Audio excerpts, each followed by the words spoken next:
Greetings and peace, everyone. My name is Neo, and I'm here to share some info with the people. Alright, now this one here is about psychological strength. Something that everyone needs to have as soon as possible and develop their mind to a higher, strong level.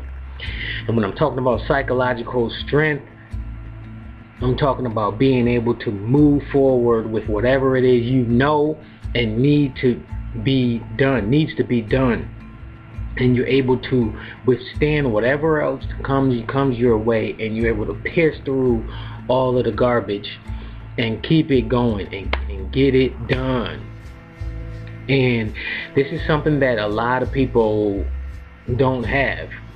I would say a large portion of people do not have a high level of psychological strength. They might have like a minimum level of it, but very few people actually focus on their psychological development to raise themselves up to have psychological strength. And I have learned this throughout my years of studying relationships, studying, observing, and investigating relationships. That was my job after I broke up with the female years ago, when the spirit came through and said, look, you got to study this. There's nobody who ever taught you, and there's nobody who ever will teach you relationships. There's no schools. You got to learn this yourself. So I took it into my own hands to do my own learning about what relationships are and how they're supposed to go, and all of this other stuff. And I learned a lot of information. Then I end up coming into the mind and learning about the mind, what it is, and how to cultivate it, because of the mind is something that has to be cultivated consistently. You can't just grow up into an adult physically, and then just because you have these so-called physical adult materials that you're considered an adult. No, an adult is, you have to cultivate your mind into mature adulthood. And adulthood means you being an adult psychologically, and that's having the psychological strength also. And the maturity includes psychological strength, and psychological strength includes resiliency. Resiliency is meaning you can suffer from anything catastrophic and anything that you considered negative or something that doesn't go your way. You're automatically able to bounce back and focus your mind on whatever it is you want to focus on, and whatever goal you're able to focus on that you want to achieve. And you have this psychological strength to be able to just move forward rather than sit and pout and go into a deep depression, just like a lot of people. The people who suffer from deep depression are usually those people who have not developed their minds to have that high level of psychological strength. And the strength is just like strength training. The more you work out your muscles and your running muscles, and you get that high cardiovascular conditioning, the more you'll be able to perform on high levels physically in any physical activity, whether it be basketball, football, whatever it is you want to train for. You can be at a better state of existence. Well, it's the same thing with psychological strength. The more you focus your mind and you keep challenging yourself. That's the problem with me, with these Americans, after me studying a variety of Americans, because I live here in America, is that the average American does not focus on psychological development training. They'll train physically to get big and buff or get that slim toned muscle, and they'll go hard in that. But then when you really learn what the mind is, and you see the importance of having psychological strength, flexibility, and overall psychological conditioning, you will see how it's important to focus on that first and foremost, and then worry about your physical strength. Well, or do both. But a lot of people, they focus more on the physical than they do the psychological conditioning. So that's why when you speak with a lot of people, you scratch your head, like, especially these gym rats. A lot of them are not really intelligent, like those big buff people that just always in the gym every single day. Instead of being in the gym, spending some time in the gym, some time in the library, and overall just studying, increasing their psychological conditioning to a higher productive level. So you have the heightened intelligence, you have the heightened intuition, and just overall being a higher being, a higher being. But there's so many people that just settle for their current conditioning. But it's like with me, once I tapped into this mind thing and seeing how it works, and I've been increasing my own strength, going through my own challenges and not backing out of them. Because especially now, if I see a challenge and I know that it's going to help me psychologically to go even higher and even stronger, I jump onto it if I feel that it's worth it. But I always sit down and analyze it first before I move forward with it. Let me see here. So psychological strength, I said, includes resiliency. It includes confidence, because that's one thing that a lot of people lack, is confidence. And this is daily confidence minimum.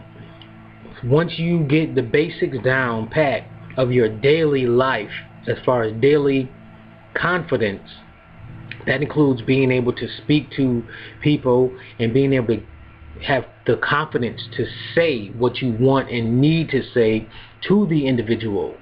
Because that's another issue that a lot of people have, is they don't have the confidence to say what they want and need to say.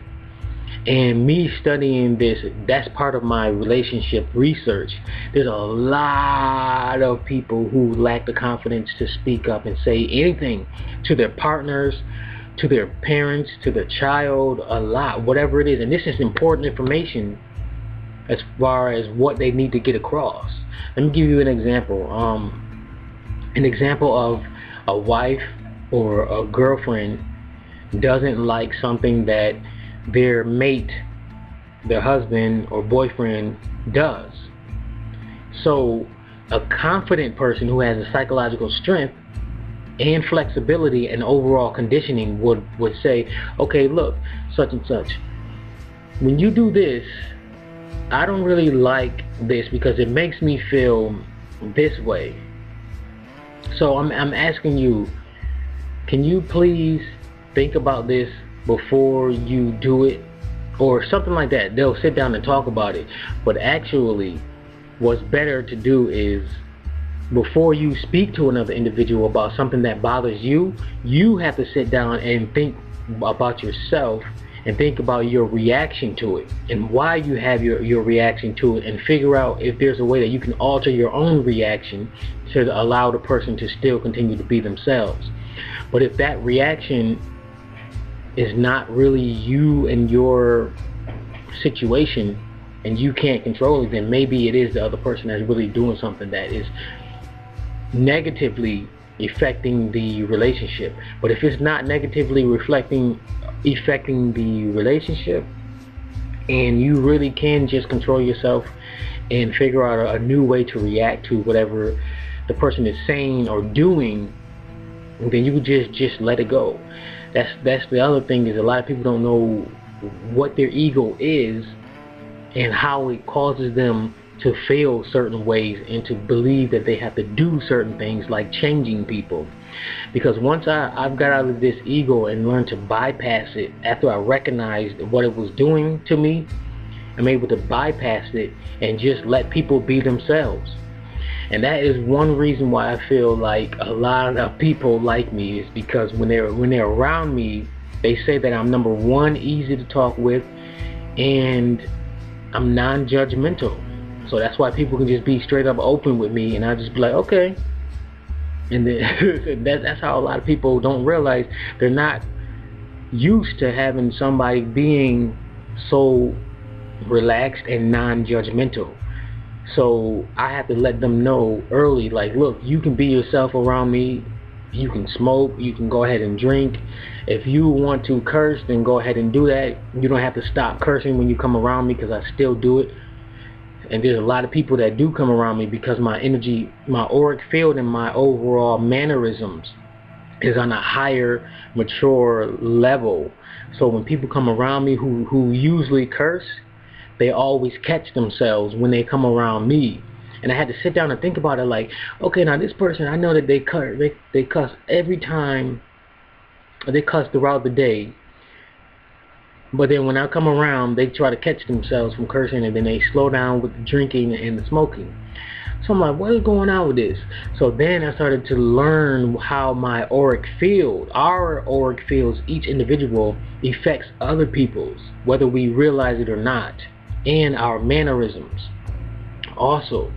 So that's why, and also the other thing is, when I have my do-rag on my head and I go walking throughout the streets, people be like, Assalamu alaikum. And I would always ask, like, what the hell? Why do people keep saying that to me? But that comes up from my hanging out with my uncle. He's a Muslim from the Nation of Islam, that era. He was in that era with Malcolm X and all that stuff, and me hanging out with him for a very long time. That energy and that mindset, I picked that up from him. And my mannerisms, as far as when I walk, I got this strong, dominant walk. And that's why people respect me to a high level. And that do-rag, people think that it's a kufi sometimes. That and another one that I have. They think it's a kufi and some other kind of wrapping around my head. So then they think that I'm Muslim.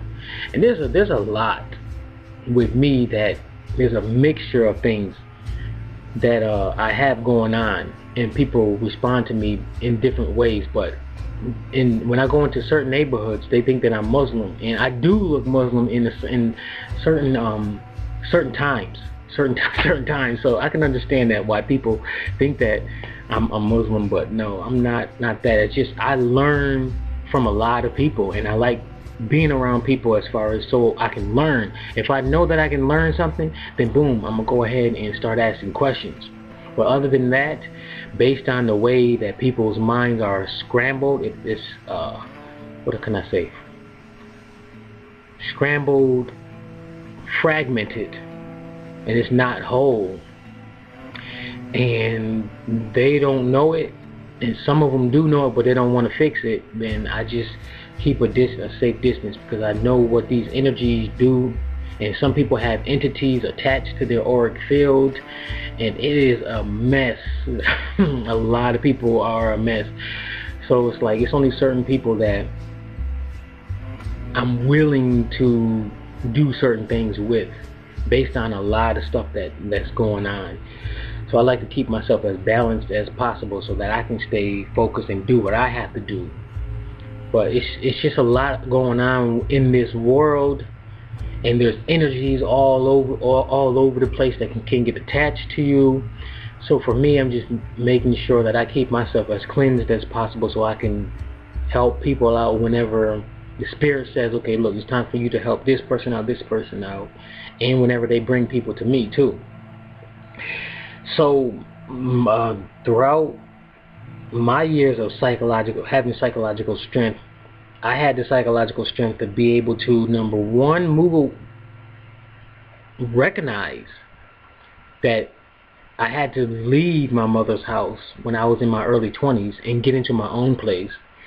And number two, actually do it. So I did that. And then the other thing was to move out of religion, because a lot of people don't realize that it's the religion that's keeping them down from reaching to higher spiritual and psychological levels also. And there's some people who spiritually are supposed to go through the religious cycle and then come out of it. Me, that's why I don't get angry at being brought up in that Jehovah's Witness religion, because that was what I was supposed to do. It gave me a foundation, spiritual contract. Like I said, look, you got to go through this religion and then do this and this. So I was like, okay. But then I eventually realized, like, okay, now it's time to get out of here. Spirit said that years ago, time to get out of here and move the hell on. But there's some people, they stay stuck in that religious cycle and they can't get out of it. And they don't realize that it's been time for them to get out of it, because the energy is just not there anymore to help sustain them. And that's why there's a lot of people who are still in religions. They get older faster, and they are extremely sick physically and psychologically for some of them. And once they get out of it and they start listening to their spiritual self, then boom, their energy start increasing, the body start looking younger. It's a lot of stuff that can happen once they leave. So I left that. And let's see what else. Psychological strength. Let me tell you another thing too. Another thing, from my research, my relationship research, is I've noticed that within a variety of relationships, there's always one or more mind games that people are playing with each other, whether they are conscious or unconscious of it or not. Whatever, there's still some form of mind game and power going on, power plays going on.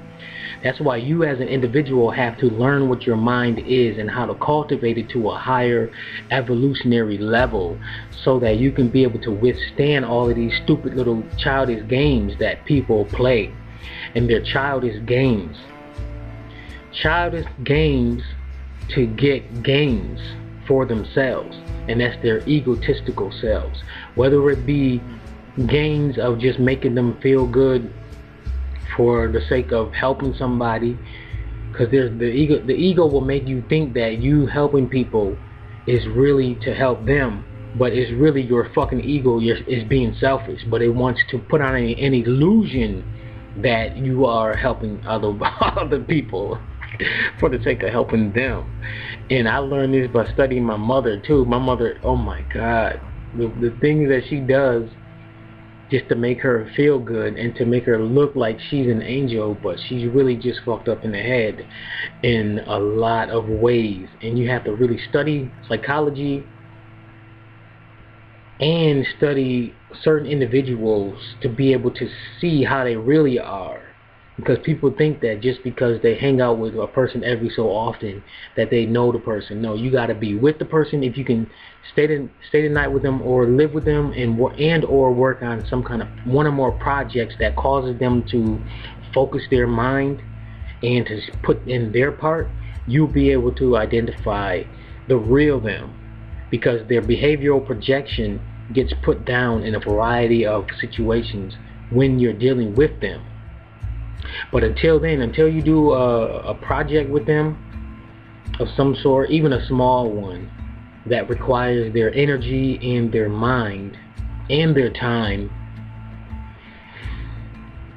or you live with them for a certain period of time, or even stay the night with them for a certain amount of time consistently within a sequential days,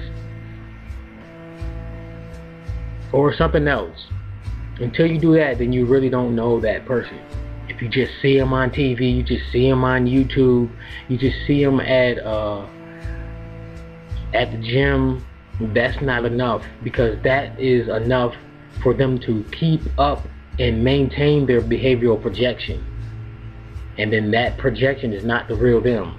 So I gotta go ahead and do a video about this behavioral projection. Because even if you have psychological strength, you can be able to perceive through that person's behavioral projection that they put up too. Let me go ahead and give you another example of these power games, these mind games that people have. So I had this 23-year-old that I used to talk with, and this is the one that I was talking about in some of my other previous videos. The 23-year-old female, which I call Jay. It was one time we were on a couch and she was telling me about her chip dip, or that she created, homemade chip dip that she created. And keep in mind that she doesn't have a high level of social skills, and I knew that a long time when I met her. So what she failed to do is to ask me would I like to taste it.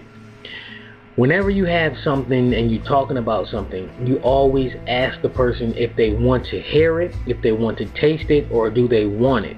You ask permission before you end up going into the subject, or before you end up doing a variety of things and letting them taste it, whatever it is you have, or anything like that. Because a lot of people, because they don't have social training, they'll just do something. So with her, she talked about it, her homemade dip. She went back and she grabbed it. She sat down. She ate some of it herself with the chips, and then she tried to force feed it to me. Literally, she was like, "Here, taste it, taste it." She didn't ask me at all, do I want to taste it or not, beforehand. And I'm looking at her like, hold up. What the hell is she doing? I did not say I wanted to taste it, and I was taking her word that it tastes good, and I was like, oh, okay, that's good. Which, homemade chip dip, there's only certain people that I'm willing to taste their homemade stuff in general, but let alone chip dip. So that's why I didn't really fuck with it. But she was literally adamant, and she kept trying. She tried 3 times, but the second time that she tried, I knew that, okay, this is a mind game that she does with almost every male that she's with, and I can tell it, and I can sense it, and I sensed it. So I said, okay, now I know I gotta hold my ground, because she's gonna do it again. She's gonna keep saying, taste it, taste it, taste it, and then she kept trying different tones too, tones of voices too. And then when she stopped and realized that I was too strong for her and I wasn't gonna give up, I was holding my ground, that's when it sounded like she did a sigh and she gave up, like because I was too tough, and I didn't fall for it. And me, with knowing psychology and knowing my own psychological strength, I knew that if I hold off, she would recognize that I'm the strong one, and that I won't fall for her stupid mind games, and that she won't be able to dominate me.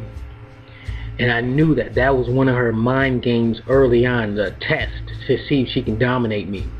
Because after that mind game, within that, I knew that she normally deals with weak-minded men that would usually fall for her shit. But I said, I knew, like, okay, if I do this, if I fall for it, she gonna think that she can do this to me for the rest of the time that we're together. So I said, hold my ground now. I don't care how she's gonna feel negatively, but I gotta let her know that, look, I'm the strong one. So she stopped it, and she moved on. We moved on. She ate her little chips, and we moved on with our day. But guess what, though? Ever since that moment, she never tried to force anything on me again. That was it. It was a wrap. And there was one time where I knocked on the door like a week or 2 later, and I got a text. I read it late though, when I was at the door, where she said, don't come over. And I knocked on the door, and it was right when she opened the door and she knew it was me. She could have stopped and said, look, I don't want you to come over right now. Come back either later or come back tomorrow. But again, her not having psychological strength and her being weak-minded, she just opened the door. She just opened the door and just let me in. And her energy wasn't right. So I knew something wasn't right. So that whole time that we was together at that time, it really wasn't a good experience, because she really wasn't happy that I was there.